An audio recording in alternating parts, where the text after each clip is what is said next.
For 20 years, I devoted myself to my second husband.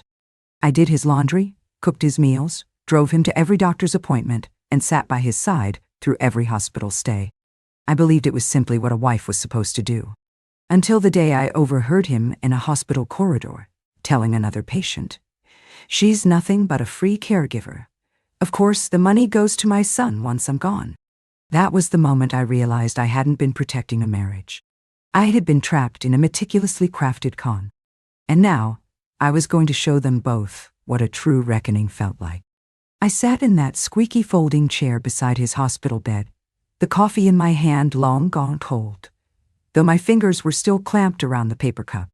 Arthur lay under the crisp, white sheets, hooked up to an IV, mumbling softly in his sleep. I'd lost count of how many times he'd been admitted, but this visit felt different, as if a stranger had taken his place. The doctor called it a minor stroke. Thankfully, we had gotten him here quickly enough. There would be no permanent damage. But the stroke had changed him in other ways. He leaned on me more, his dependence heavier than ever. I was wiping his face, helping him turn in bed, feeding him spoonful by spoonful.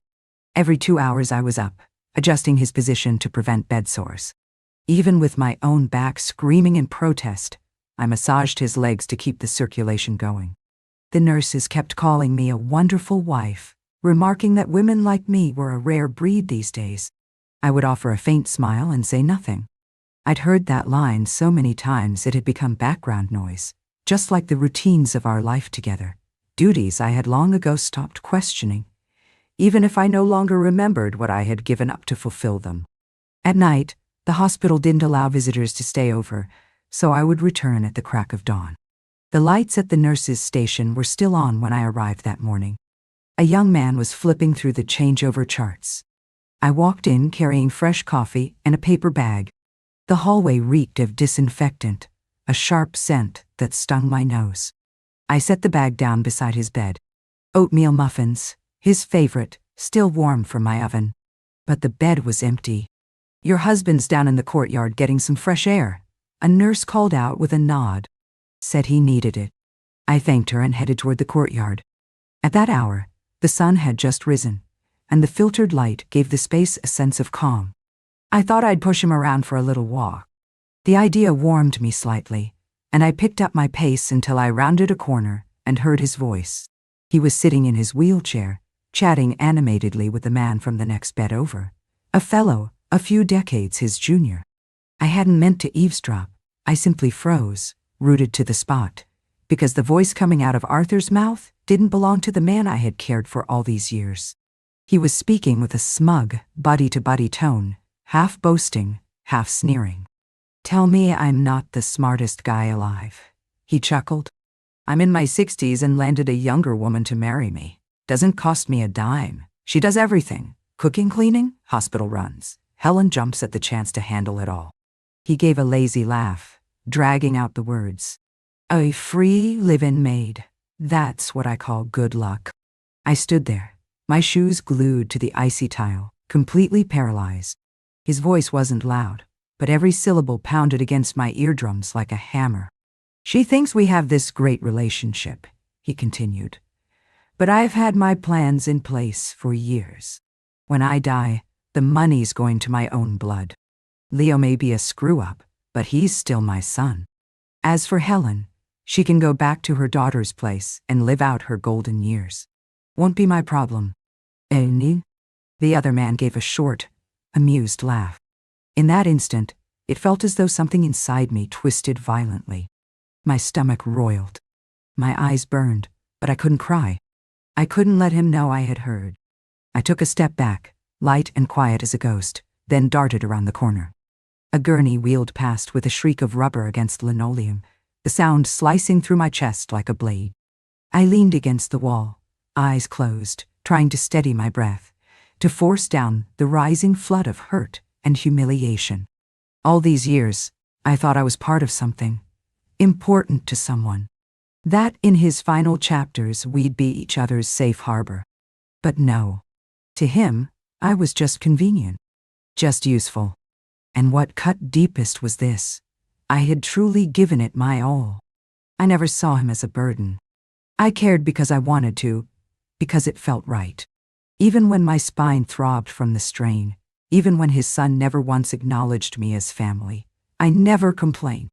I gave, and gave, and gave. But now I knew my kindness, my sacrifices, had only fed his monstrous ego. I was nothing more than a pawn in his story, a thing he could brag about. When I returned to the room, Arthur was back in bed. He looked up and smiled. "Did you get the muffins? You shouldn't tire yourself out, you know." I was just telling the guy downstairs. "You're the one person I can always count on." I looked at him, my lips twitching into something that wasn't quite a smile. That line, "the one I can count on." In his mind, it meant the one that's most obedient. I said nothing. But in my heart, I etched that moment in stone. Not because I was broken, but because I was finally, irrevocably awake. And I was still alive, which meant I still had a choice. When I got home from the hospital, I didn't turn on the lights all day. It was one of those rare sunny afternoons in California, but the house felt as cold as a cellar. I sat curled up on the couch, arms wrapped around myself, unmoving, as if straining to hear a voice from long ago, trying to pinpoint the exact year I started letting myself disappear. This house was never my choice, never something I loved. It had belonged to Arthur and his first wife. When we got married, he refused to move. "Leah is used to this place," he'd said. A new house would be too much for him. Leo was already 15, taller than me, and constantly rolling his eyes. He never once called me Mom. Even saying Helen sounded forced. But I said yes anyway. I moved in with 2 boxes of books, 1 cooking pot, and a cat into someone else's past. I thought that if I was kind enough, patient enough, I might eventually be accepted. I spent 3 months redoing the kitchen, scrubbing years of grease stains off the walls with lemon water, bit by bit. Back then I was still working at the library.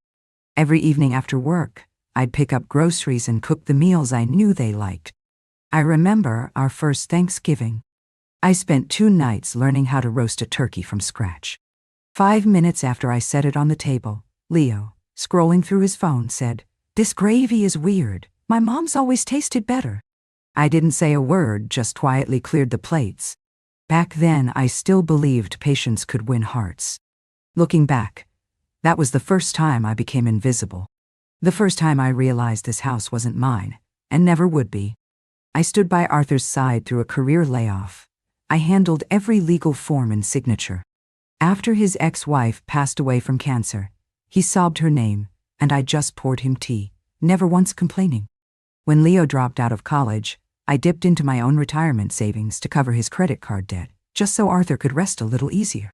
I tried so hard to become part of this family.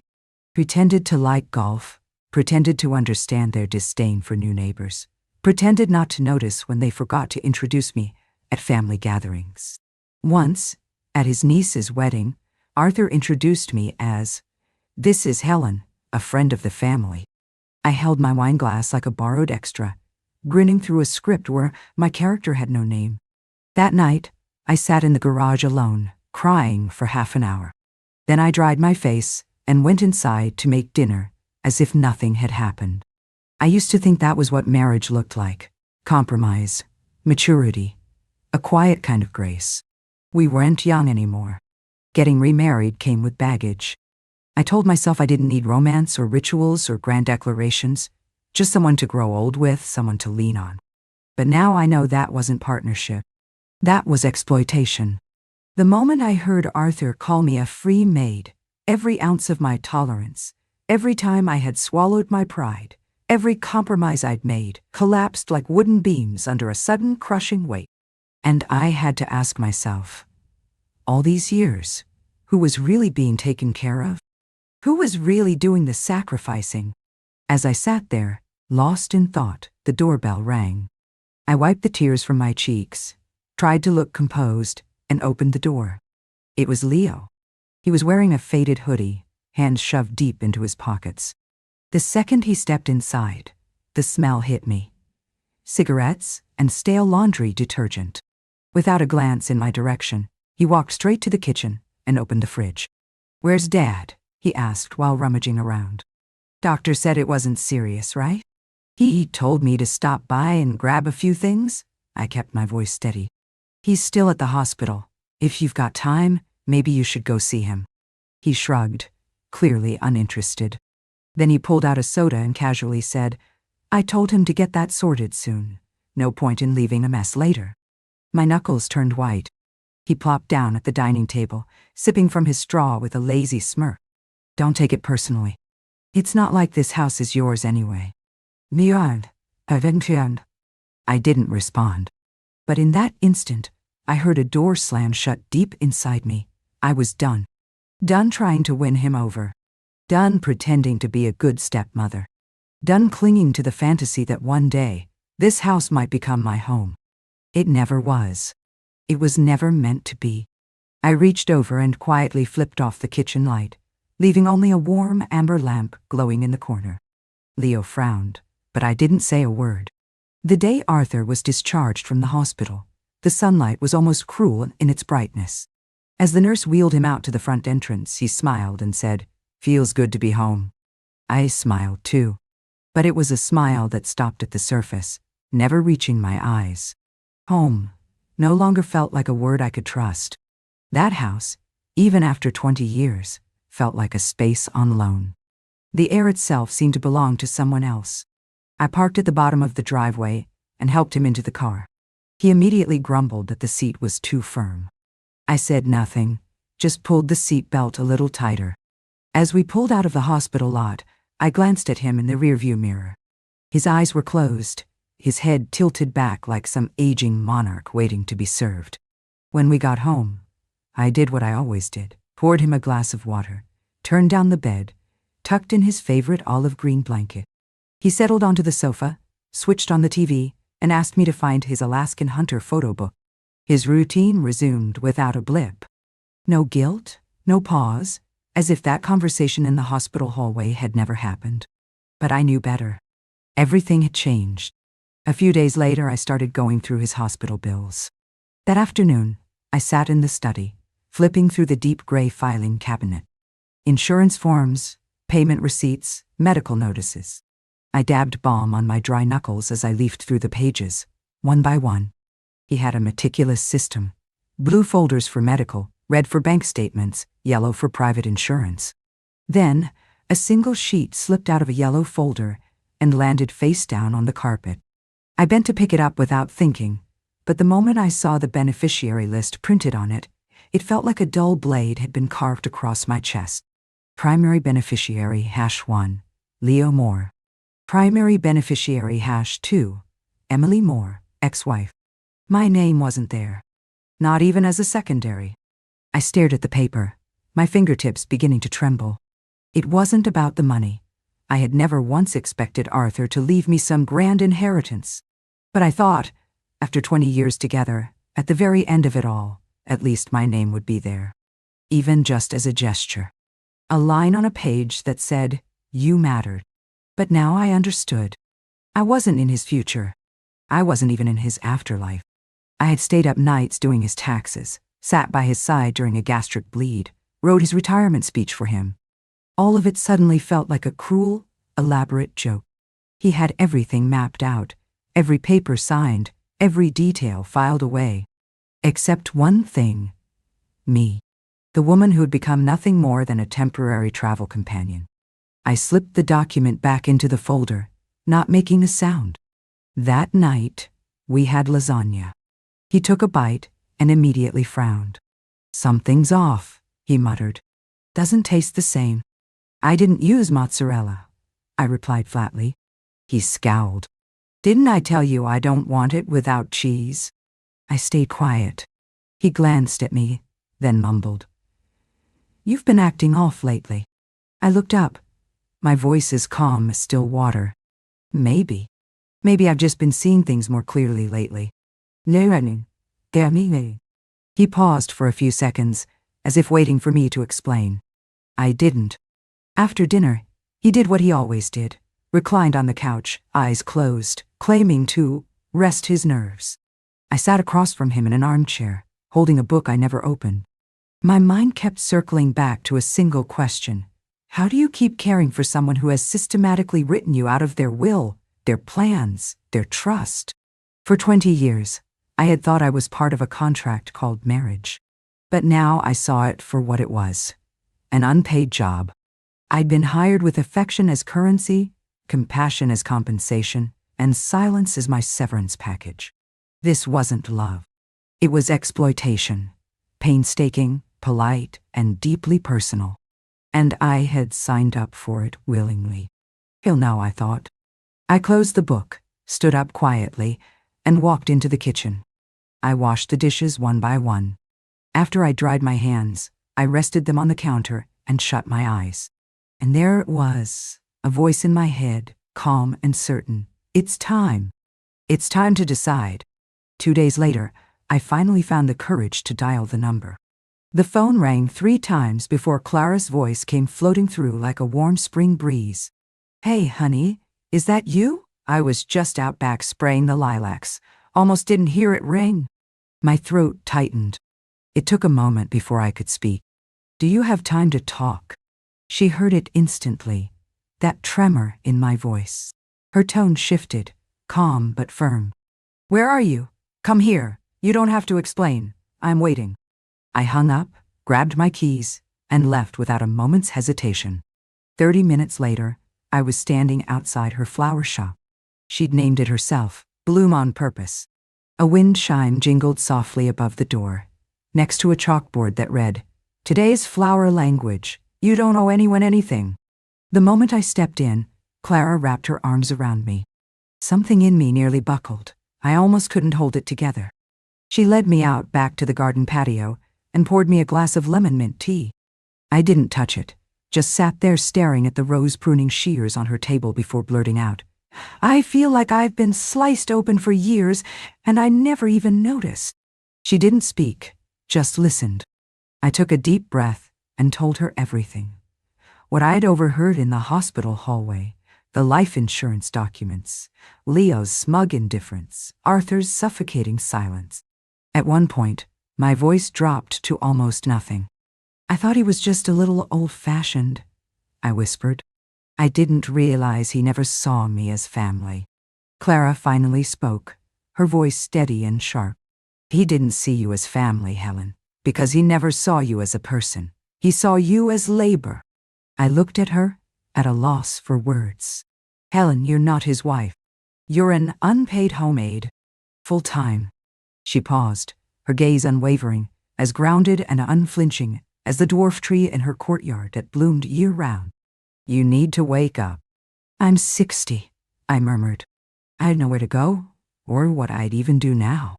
She cut me off without hesitation. "Go to your daughter, or stay here in the upstairs room above the shop." I gave a faint, bitter laugh. "I've never been good at change, Clara. I'm not sure I can." "Listen to me," she said, leaning in. "You know how I got out of my marriage. My ex ran off with his secretary.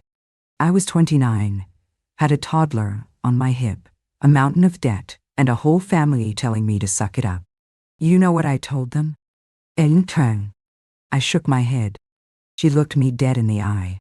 I said, "I'd rather eat instant noodles for the rest of my life than keep pretending a worthless man is worth my dignity." I laughed. For the first time in 2 weeks, I really laughed. She patted my hand. "You're not weak, Helen. You're just too kind enough to lock yourself in a cage someone else built." I lowered my head, my eyes stinging. I took a deep breath and felt, finally, a crack in the heavy weight that had been pressing against my chest for so long. We stayed in her garden for hours that afternoon, talking about everything. Before I left, she said something I'll never forget. "You're not a woman abandoned late in life. You're a woman finally choosing to stop being loyal to the wrong people." When I walked out of her shop, I didn't look back. I knew that the moment you start walking forward, really walking, you don't turn around. By the time I got home, it was already dark. The house felt hollow, the kind of silence that clings to the walls like a second skin. Downstairs, the TV was still on, some late-night financial show Arthur had left running, the host rambling on about the stock market. Takeout containers were strewn across the dining table, one lid left open, limp fries spilling out. In the kitchen sink, This morning's coffee mugs floated in stale water. I stood there in the doorway, didn't turn on the light, didn't move. Just looked. Even in the days since he'd come home, he hadn't bothered pretending. "No, thank you, no. How are you holding up?" He had completely normalized my presence, just as he'd normalized the idea that I would always stay. But this time, I wasn't going to accept it. That night, I sat in the study and pulled out an old photo. It was me and Maya, my daughter from my first marriage, on her college graduation day. We had our arms linked, both smiling wide.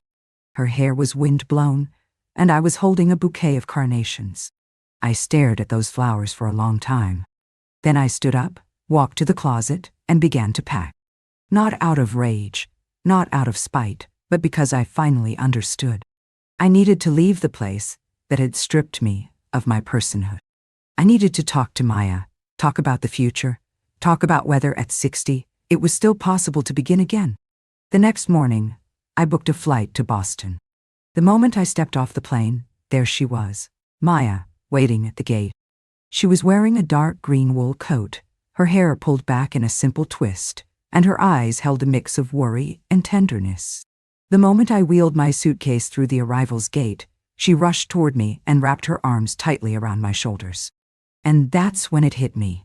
There was still someone in this world who cared about me. Not because I made dinner or folded laundry or fit neatly into some designated role. Just me. "You don't look well," she said softly, studying my face. "I didn't sleep much," I replied, trying to smile. My voice came out hoarse. She didn't press, just took my suitcase and led me to the parking lot. We barely spoke during the drive. Maya pulled up in front of her home, a 2-story cottage tucked in a quiet Boston suburb with a front yard garden she tended herself. There was a welcome mat at the doorstep and a small wooden sign that read, "Welcome home." Standing there, my nose suddenly tingled with the sting of tears. "Come in, Mom," she said gently. I made pumpkin soup. The kitchen was just as I remembered, bright, clean, and welcoming. The table was already set with a basket of sliced whole-grain bread. I sat down, and she brought over the steaming soup, taking the seat across from me. Then, with a calm, open voice, she said, "Tell me what's going on." I lowered my head to blow on the soup, but tears slipped into the bowl before I could take a single sip. I've never been someone who cries easily, but in that moment, I realized just how tired I was. Tired of not being allowed to be a fragile mother. I told her everything that had happened inside that suffocating house. She listened in silence, though now and then her brows tightened, like she was holding back a fury that threatened to spill over. When I finally finished, she set her spoon down and spoke with a calm that carried steel beneath it. "He violated your dignity. He violated your right to live freely." I gave a faint, bitter smile. "But I let him, for 20 years. She looked up, and her expression softened. "Mom, you did what you thought was right. That's not weakness. That's love. But now, it's time to make choices for yourself." I whispered, "Do you think I can still start over? I'm 60. She was quiet for a moment, then smiled, confident, steady. "Of course you can. You have experience, wisdom, savings, and people who love you. Most importantly, you're still here. You're alive." Naditarin. I didn't speak. I just nodded slowly. "We need to review his financial assets and what qualifies as marital property," Maya said. "I'll help you find a lawyer I trust. You don't need to wage some massive revenge campaign, but you do need to take back what's rightfully yours." "I don't even know where to begin," I admitted. "You begin?" she said, rising to her feet, walking over and resting a hand gently on my shoulder. "By knowing you don't have to keep enduring this. You've already taken the hardest step, the rest. Now it has a direction." That night, I stayed in her guest room. Outside the window, an old oak tree stretched its limbs beneath the moonlight like a watchful guardian. I lay in bed, flipping through an old notebook I had stuffed in my bag. The first page read, "Year 3 of marriage." Arthur built a bench in the backyard. We sat together watching the leaves fall, sipping hot chocolate. I stared at the line, then carefully tore the page out. Not out of hatred, but because I finally understood. Not every shared memory deserves to be kept. The next day, back home, I didn't sort Arthur's pill organizer like I usually did. Instead, I opened my laptop in silence and typed in a phrase I'd never searched before: remarried women asset protection. The words looked foreign and almost abrasive on the screen, but I knew I had to start learning. I spent the entire day reading through 3 different law firms' websites, combing through more than a dozen case studies about divorce and asset division later in life. Turns out, I wasn't the only woman who had woken up at 60. I wasn't the only one who had realized she'd been living in an economically controlled relationship. That afternoon, I submitted a request for a legal consultation. A local, women-run law firm responded with a preliminary phone intake scheduled for 3 days later. At the same time, I started looking for a job, something of my own, something that would allow me to support myself after the divorce. I had experience with editing and clerical work, so I picked up a part-time remote position with a content platform. It wasn't easy, but the small paycheck I earned, money that was mine and mine alone, brought a kind of freedom I hadn't felt in years. Most days, I spent hours alone in the study, flipping through old photo albums and paper journals. One day, I found a photo from a work trip to San Francisco over a decade ago. I was wearing a navy knit sweater, standing in front of the Golden Gate Bridge. There was a light in my eyes and a quiet smile on my lips. Back then, I loved photography. I baked. I went to the museum every week. I even wrote a short paper on women's oral histories. It was never published, but I was proud of it for a long time. I stared at that photo for a while, holding it in my hands, remembering the version of me who used to love life so fully. And then Arthur opened the door.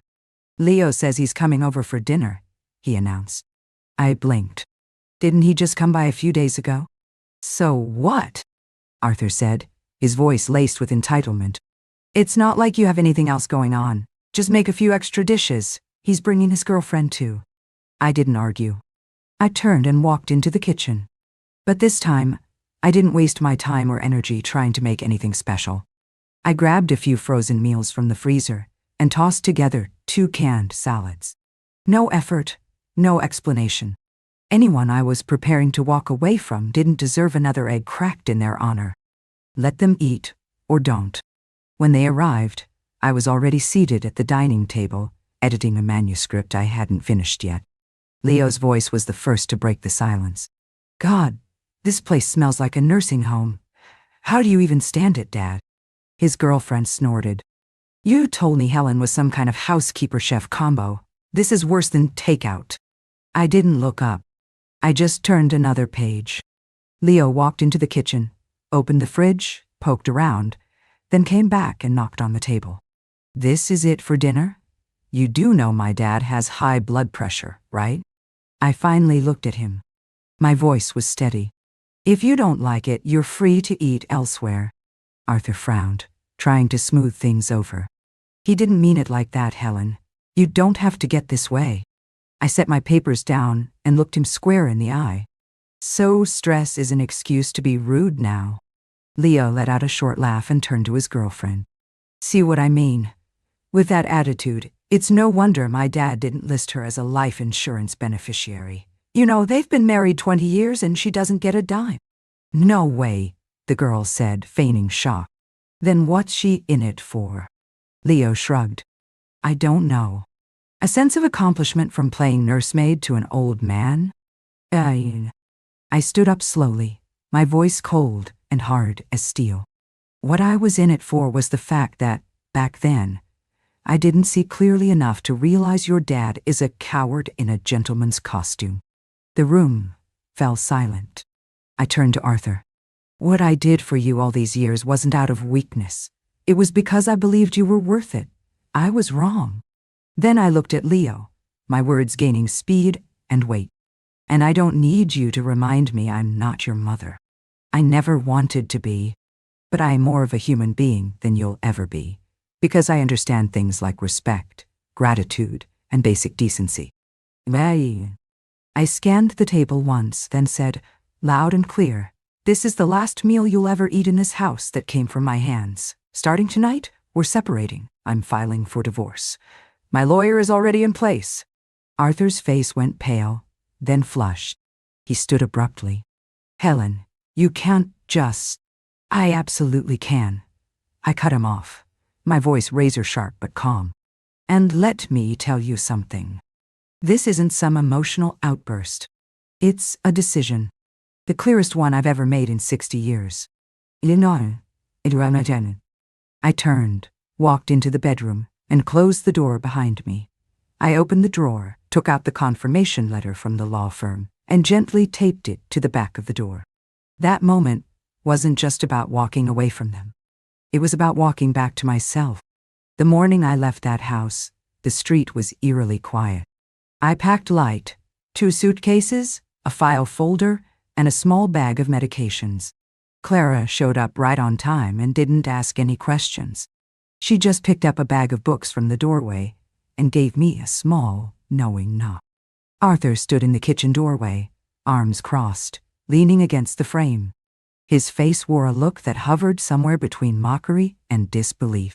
He didn't say a word, but his eyes said everything. "Go on, prove it." He probably thought I was bluffing, just venting, that I'd turn around after a dramatic moment or two. He didn't even bother trying to stop me.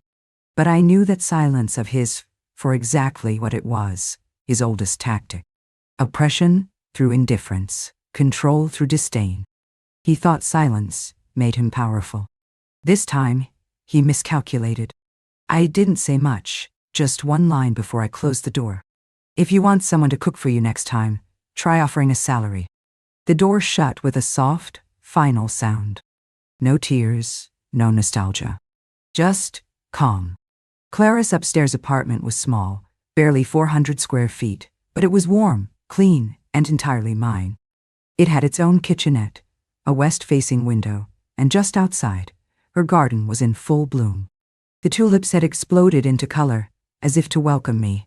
I sat on the edge of the bed, watching sunlight spill across the hardwood floor, and for the first time in a long time, I felt something that resembled peace. No one needed me. No one ordered me around. No one diminished me. There was only me. That night, I cooked for myself for the first time in years. Roasted butternut squash, a salad with goat cheese and walnuts, and a glass of chilled Riesling. The stovetop crackled, a floral breeze drifted in through the window, and I sat alone at a little table, listening to a vintage jazz record Clara had gifted me, singing softly under my breath as I ate. After dinner, I opened my laptop and logged into my editing platform. The editor had left me a note in the system. "Your markup was incredibly precise. If you're interested, we'd love to offer you more consistent assignments." I smiled. Not the polite kind, but the real kind. The kind that comes from gratitude for myself, for the choice I made to leave. I expected Arthur to erupt within a few days. He didn't. Just 2 text messages. "How long are you planning to drag this out? And you really think you won't regret this?" I didn't respond. Clara told me, "Don't look back." If he really felt remorse, he'd know how to apologize without being prompted. Leo never showed up again. Maybe he thought that with me gone, the house felt more free. But I knew it wouldn't take long before the 2 of them realized what they'd really lost. Not just the woman who had kept their house running, but the last shred of dignity their lives had been hiding behind. I slowly started building a new rhythm in my new community. Mondays, Wednesdays, and Fridays, I worked part-time. On weekends, I helped Clara at the flower shop. And in the remaining hours, I enrolled in writing classes at the local community college, learning how to give my story a voice with strength. I even started a blog for older women called Rebirth. The first post was titled, "Leaving the House with No Name on the Mailbox." Post-separation life didn't immediately become glamorous or easy. No fairy tale endings, no sudden bursts of joy. But I stopped waiting for someone else to decide if I deserved to be treated well. It was a gray morning when I met with the lawyer. Maya had taken the day off to drive me to her trusted firm, Willow & Reed, a small practice specializing in divorce and financial protection for older women. The office was tucked above a second-hand bookstore. As we stepped inside, the air was laced with the scent of old paper and freshly brewed coffee. Our attorney, Evelyn Reed, was in her 50s, dressed in a tailored charcoal blazer. She flipped through our documents, marriage certificate, property records, bank statements, with brisk precision, her tone steady, her gaze focused. She asked me a rapid series of questions, efficient and thorough, but never cold. You were married in 2005? I nodded. And the house was already under his name at the time? Yes. But during the marriage, you weren't earning an income, and you served as Arthur's primary caregiver while he was ill. I answered softly, yes. She jotted a few notes, then looked up at me. Helen, you're entitled to more than you think. I blinked, surprised. Karen explained, under California law, you have the right to claim a fair portion of marital assets, including growth in retirement accounts during the marriage, shared income gains, and reasonable spousal support. Remember, this isn't begging. This is exercising your legal rights. I looked at Maya. She gave a small nod and gently squeezed my hand. And in that moment, something long buried, silenced by shame and compliance, began to stir inside me. I deserve this. Evelyn moved quickly. She filed a temporary protective order to freeze certain account activities and submitted an official declaration of separation. Within a week, Arthur found out. That afternoon, I had just returned from Clara's flower shop when my phone rang. It was Arthur. I hesitated, then answered. Helen, he began, his voice low, but the old confidence was gone, replaced by something brittle. You're really planning to drag decades of marriage into court over something this petty? I stayed silent. He continued, all you're doing is turning a family matter into a mess. You think someone like Evelyn, some second-tier lawyer, can actually win you anything? I exhaled slowly, my voice even. She doesn't have to win it. She just has to get what's already mine. There was silence. I didn't wait for his next move. I hung up. A few days later, Leo showed up. He was standing outside the flower shop, red-faced with rage. You trying to bankrupt us? He snapped. I looked him straight in the eye. I didn't say a word. Is Maya paying for your lawyer? How long do you think she'll keep carrying your dead weight? You're a parasite, Helen. You always have been. You were never one of us. Before I could respond, Clara came out and stepped in front of me, her voice soft but cutting. You say one more word, and I'm calling the police. Leo backed off a little, seething. You'll regret this. You think you're getting anything. You're not. And then he stormed off. I didn't follow him, didn't argue. I just filed away every word. Years of silence had only earned me deeper contempt. So now, I was learning how to speak. Evelyn immediately began the process of requesting a full financial disclosure. 10 years of Arthur's a set history. I knew it would drive him crazy, because to a man like Arthur, money is identity. Exposure is humiliation. And now, piece by piece, I was peeling off the mask he had worn for decades. Not out of revenge, but to show him one simple truth. I am not the woman you get to use for free. The morning of the court ruling, I wore a navy trench coat. No makeup, no earrings. Maya walked beside me into the courthouse, dressed in a sharp lawyer's suit, one hand clutching her case file, the other gently holding mine. Her stride was confident, her expression resolute. I followed her through the building's cold hallways, and suddenly I remembered walking her to school all those years ago, when I was the one protecting her. And now, here she was, using her knowledge and courage to stand beside me. I wasn't being led anymore. I had someone in my corner. The trial didn't last long. Evelyn had prepared everything with airtight precision. Arthur tried to delay, but he had nothing. No evidence to support any claim that I wasn't entitled to a share of our marital assets.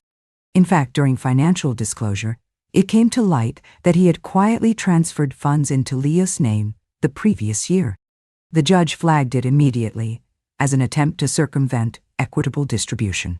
When the ruling was read aloud, it was like the courtroom dropped into silence, as if my ears had been placed under glass. All I heard, clear as a knife slicing through paper, was one word. Granted. I had won. I was awarded 1/3 of our marital assets in cash compensation, including funds from our joint accounts and a portion of investment returns. The court also ordered Arthur to pay spousal support, $12,500 per month for 2 years. I felt no triumph, no revenge, just a quiet exhale. This wasn't a windfall. It was repayment. Repayment for 2 decades of unpaid labor, emotional erosion, and the slow grinding destruction of self. I thought that judgment would be the end. A clean cut, a final page. But 2 weeks later, a registered letter arrived from the hospital. It stated that Arthur had been rushed into emergency care following a hypertensive crisis and cerebral hyperfusion. He'd been moved to the ICU. There were no family members on file. No one had signed the long-term care authorization. I sat at the kitchen table with the letter in my hand, completely still. He'd looked fine in court, holding himself like a man still in control. But that verdict must have cracked the last mask he had. Because for men like Arthur, money, control, and image aren't just tools. They are blood and oxygen. I didn't call. I didn't write. Instead, I called Evelyn and asked her to transfer all care-related legal permissions to Leo. She followed up the next day. It's done, but Leo isn't being cooperative. I wasn't surprised. Leo, like his father, was a purebred opportunist. The moment he learned half the assets were gone, he probably decided Arthur had outlived his usefulness. But none of it had anything to do with me anymore. A few days later, while Clara was trimming roses, she said, "I heard Leo posted something online. Something like, 'Dragging around medical debt and refusing to die is a waste of resources. At least a quick death gets you insurance money.'" I nodded. I didn't respond. And in that moment, I finally understood. Arthur's greatest fear had never been illness. It was never money. It was the idea that no one would choose to suffer on his behalf anymore. He got what he wanted. He gave everything to Leo. And Leah, he was just waiting for a death certificate. Arthur never imagined it would end like this. And I never imagined that standing at the edge of his life, I'd feel absolutely nothing. No pity, no grief. Only the unshakable clarity that walking away was the most dignified thing I ever did. Early summer sunlight filtered through the sheer curtains on the second floor of the flower shop, casting a warm, slanted glow across the room. I sat at the old wooden desk by the window, a thick notebook propped beneath my keyboard. On the screen, the title of my blog post stared back at me, "From being needed to being seen." It had taken me 3 full days to write. Not because it was difficult, but because with every paragraph, I discovered just how much I had to say. For the first time, I could tell my story in my own voice, no longer through someone else's lens, no more dancing around the pain. I'm now a registered freelance editor. Each month, I contribute to 2 lifestyle platforms and manage a small subscription column of my own. The readership is modest but genuine. They leave comments like, "Your words feel like warm water. Gentle but never weak, and thank you for the courage. It helps me find mine." That day, Maya flew in from Boston to visit me. She got off the shuttle waving a small paper bag. "I brought your favorite brownies," she said with a grin. I took it with a laugh and noticed a little sticker on the outside. She'd printed it herself. "Congratulations, Mom, on being reborn." The first thing she did when we stepped into the apartment was take a good look around. "Mom, you've really made this place yours." "Of course," I said, pointing to a new wooden plaque on the wall. Carved into it were the words, "Rachel's Space, quiet, curious, free." Clara had helped me pick it out. She said it captured exactly who I am now. We sat in the kitchen, drinking tea and catching up. Then, out of nowhere, Maya asked, "Have you heard anything about Leo lately?" I shook my head. "No, and honestly, I'm not interested." She nodded, not pressing further. We both knew. If I still cared about what was happening on that side of life, I hadn't truly left it behind. But I had. I could say it now, fully and freely. Whatever collapses in their world is no longer my concern. After dinner, She pulled out a collection of case studies from her office, stories about financial independence in older women. I flipped through a few pages and found one section underlined in bright blue. At any age, the decision to stop being agreeable is an act of bravery. But true victory is becoming your full self without needing anyone's permission. I folded the corner of that page and looked up. Do you remember when you were little, and you asked me what kind of person I wanted to be? Maya smiled. You said, someone who's trusted but never taken for granted. I nodded. And now, I finally understand. To be respected and trusted by others, I have to trust myself first. Nui. We spent the rest of the afternoon helping Clara arrange the new batch of roses in her backyard. I picked the center slot on the flower stand and wrote the name of the variety on a blank wooden tag. Maya glanced at it and laughed. Gratitude rose, really? I smiled. Absolutely. That's how I feel. It's a late bloomer, but it's steady. As twilight settled in, the string lights above the shop door flickered to life, one by one. I stood at the threshold, watching the alley fill with soft laughter, the gentle clink of wind chimes, and the glow of distant headlights. And I realized I was standing at the doorway to an entirely new life. No longer defined by anyone else's family or needs. No longer the invisible woman in the second act of her life. Just me. Original text, 5,693 words. Rewritten text, 5,817 words.